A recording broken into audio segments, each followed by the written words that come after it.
Good morning, everybody. It's Danny back from Deep South Homestead. We're out here this morning, guys, before the sun comes up, because the heat indexes has been like way over 100 degrees. We're in that heat dome that's been built over the south right now, so we do what we can do very early in the morning. What we're doing right now is we're starting another project here at Deep South Homestead. Since we've built the ponds and stuff like this, we've done away with our hog pens that we had.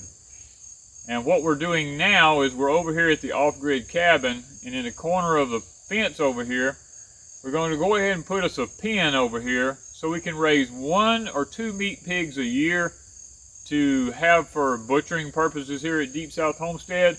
We're not going to go back into the business of raising them anymore.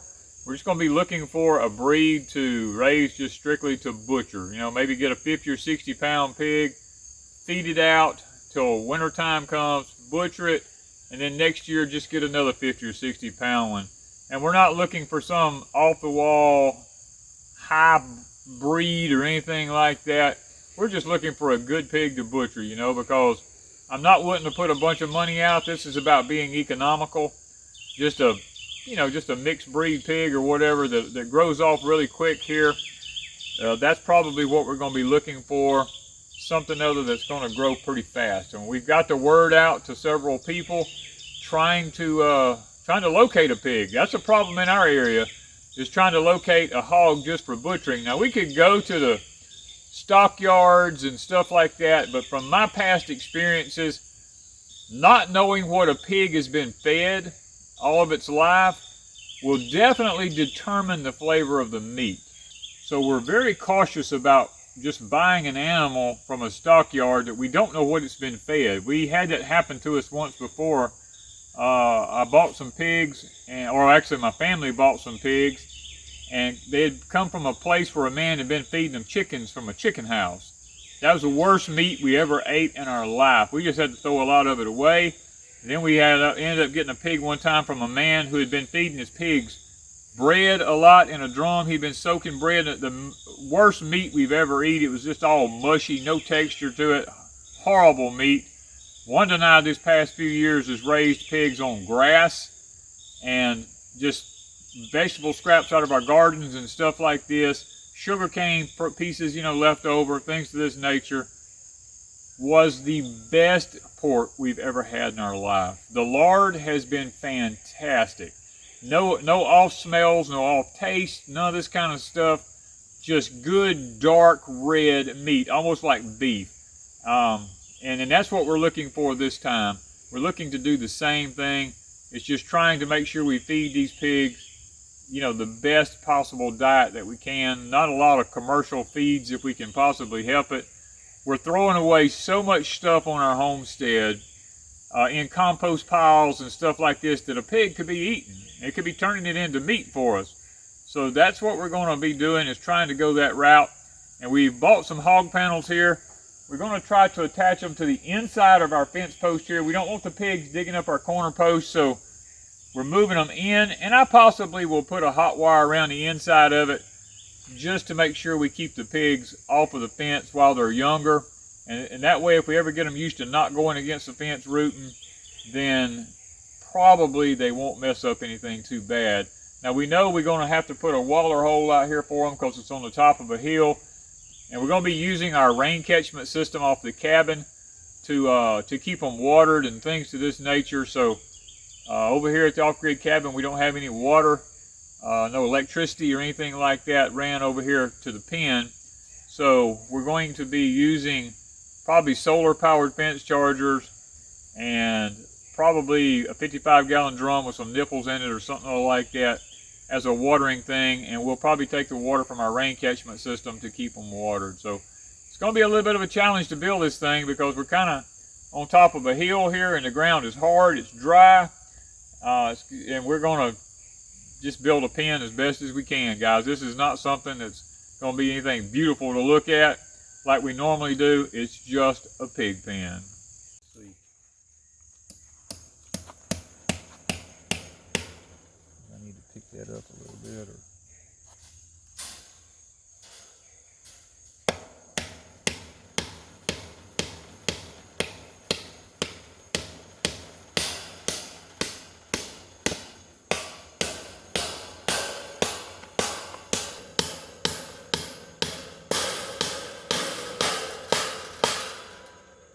probably.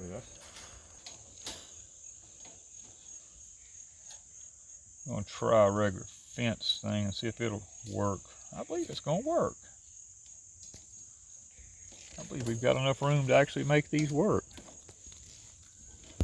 Especially if we put electric wire up and keep them off of it. Mm-hmm. I think we'll do just fine. Gotta find a solar charger. I got a solar charger. Oh, do you? Yeah. Okay, so we got a solar charger. Just gotta get a battery.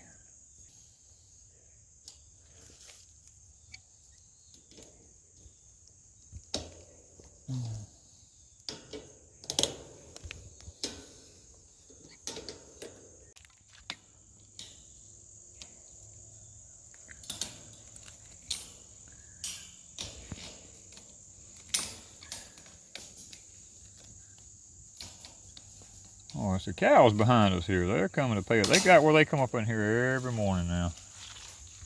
Ah, look at here. Who we got now? We got Minnie and Coco, the first two. They stay together all the time. Yeah, Coco's got where he hangs with Minnie a lot. And Mr. Dexter and his Daisy. Daisy. They like coming over here getting in these woods. And we got Miss Dixie over here. She's just being kind of... She's bringing up the rear. Of course, Dolly and Candy, they ain't no telling where they are. They're probably still in the barn somewhere, knowing them too. This is our cattle walk. It's not really to keep deer out. This is No. for the cattle. This So- is just a lane around the property. We have this all the way around, so it's not necessarily to keep deer out of the garden. We just thought it would help, but not necessarily. No, it's just a cattle walk where they are able to go from one side of the property to the other. Without getting in our yard. Yep, stay out of our yard. Plus, it keeps the fence rows eat down. On both sides. On both sides, yeah. What you doing, Mr. Dexter? Huh, boy?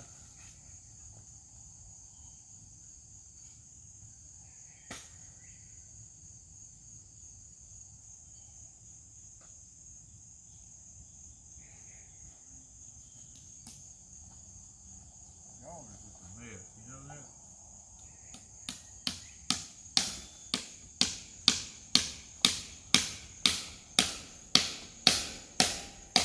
Y'all are a mess.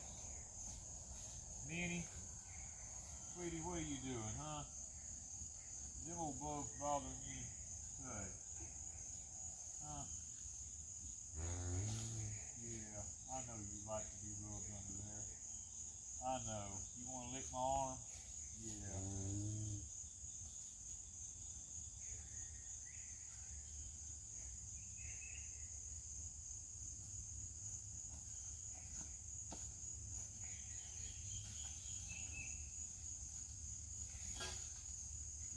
The nosy bunch. Huh? The nosy bunch. They're all nosy. They don't behave, we're going to put one of them over here. Yeah.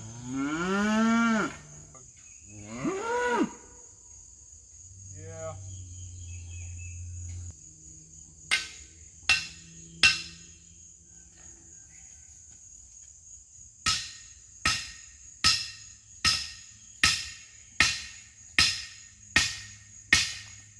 Well, that's some hard dirt right there.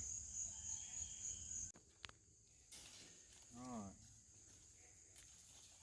Try to thin dry this one on down.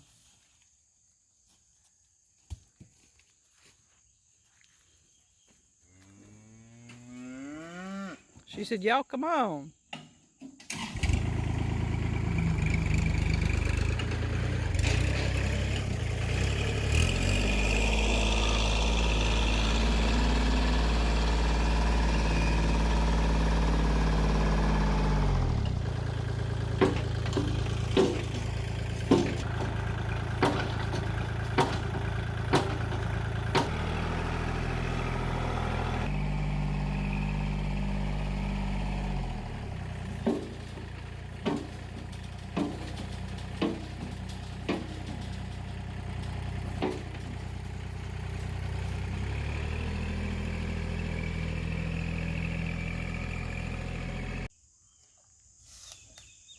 She ain't gonna eat now.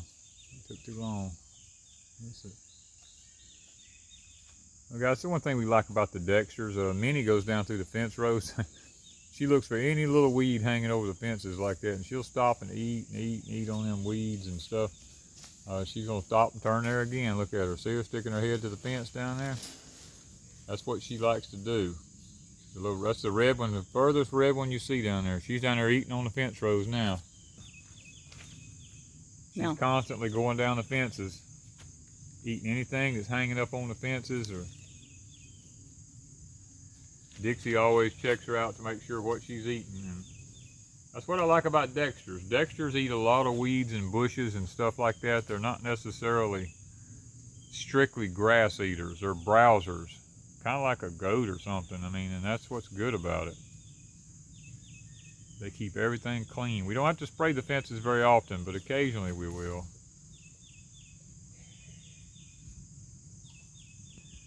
Okay, I'm noticing is Minnie coming back in heat again?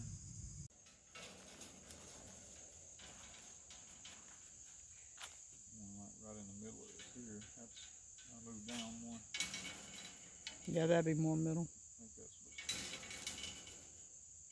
probably be a little bit more sustainable right there.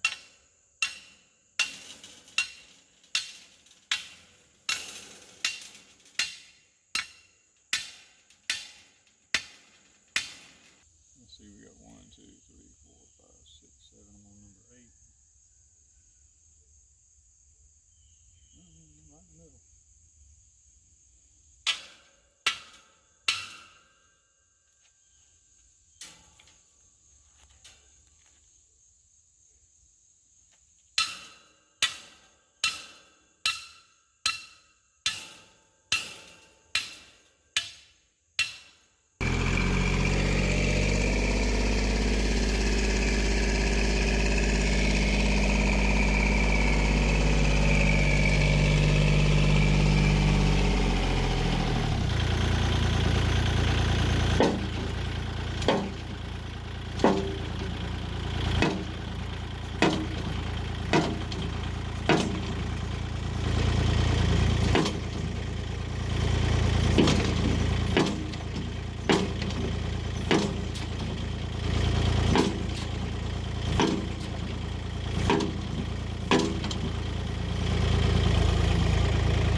All right, guys, it's probably getting close to 100 degrees out here now.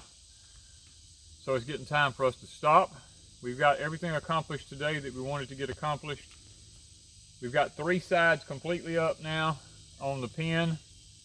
What we're going to do is we're going to leave the upper end off of the pen right now because we have to come in and build a feeding station.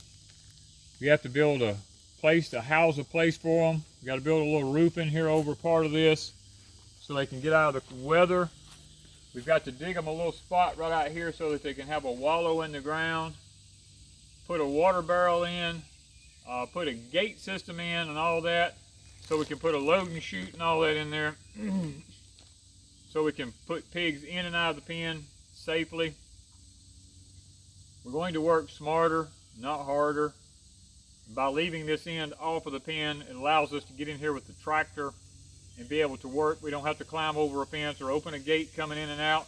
We can take the forks on the tractor, we can bring stuff in, sit it down. We don't have a lot of heavy lifting, things of that nature. So this will be part 1 of a several part series on building this pig pen. Now, it's nothing fancy, but it is something that we thought that people might want to see how we build our hog pen here in the Deep South for maximum efficiency. So thank you guys from Deep South Homestead.